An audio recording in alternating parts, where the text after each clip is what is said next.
Hello guys, ito papakita ko lang sa iyo kung paano ko niluto yung papaitan. Ito yung papaitan na baka.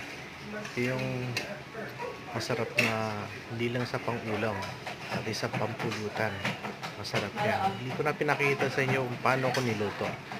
At saka kung paano ginisa, diretso na.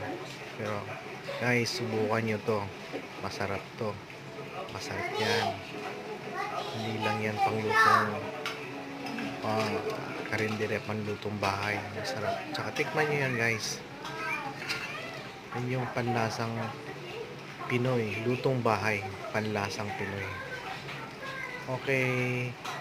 Thank you for watching. Paki-subscribe na lang po. Thank you for watching.